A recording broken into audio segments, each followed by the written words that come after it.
As the only official elected by a national constituency, in some sense, the president becomes a symbol of his or her time and of the country as a whole. The presidency captures our imagination in a way that no other part of the national government does.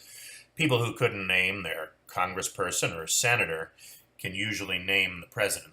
It's hard to imagine a monument on the scale of Mount Rushmore dedicated to Supreme Court justices or speakers of the House. But if we raise our presidents to the level of gods or at least folk heroes, then is it possible for any contemporary president to fulfill our expectations and hopes? Our expectations for the presidency have so exceeded the actual powers, the actual ability of presidents to solve problems, that the presidency has become a virtually impossible job. To make our country free, so beat the drum for George Washington. In international affairs, the president really is, as he or she is often described, the most powerful man in the free world. But in domestic affairs, the separation of powers works just as it was intended to.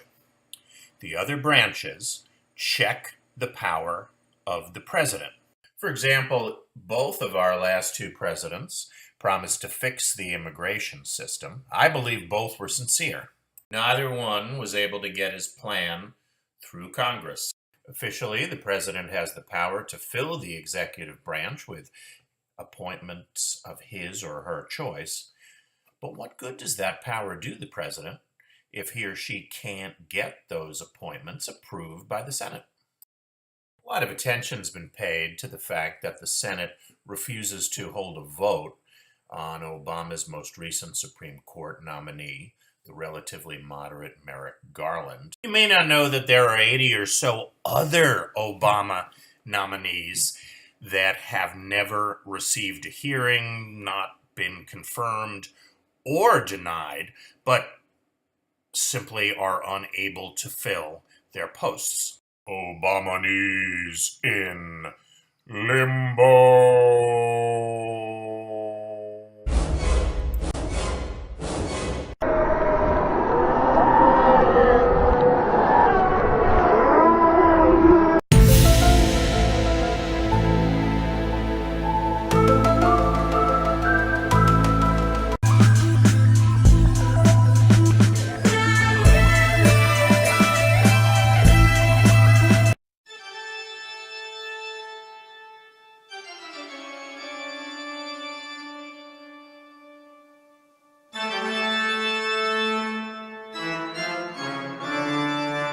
To obstruct or delay this many nominees is unusual, but there's nothing unconstitutional about it.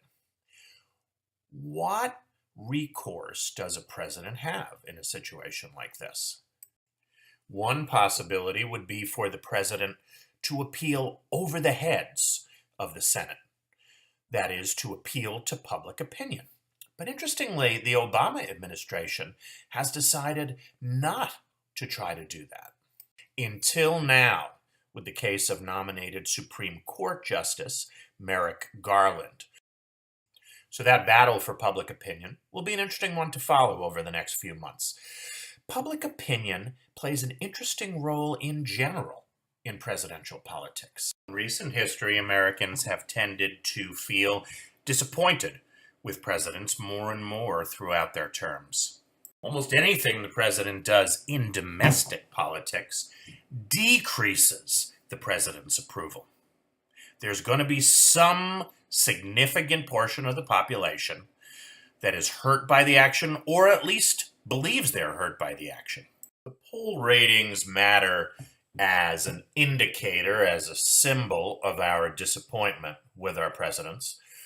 But they also make a difference for the president's power, because the president's formal institutional powers are more limited than we might think they would be.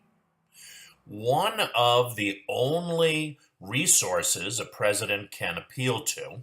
One of the only powers a president can use when opposed by Congress is public opinion. Recent Supreme Court decision has made it more difficult for the president to work around a Senate filibuster of one of his or her nominees. Another recent court decision struck down Obama's executive order, very controversial executive order, which had, in effect, expanded the number of illegal immigrants who would not be prosecuted. I don't want to overstate the case. Neither of these court decisions stripped the presidency of its powers completely. The president can still issue executive orders. The president can still make recess appointments, but the scope of each of these has been limited. Whether you agree or disagree with these court decisions, there are good arguments on each side. The point is that both of them reduced the power of the presidency. Don't miss the exciting sequel to this film, The President as Commander-in-Chief.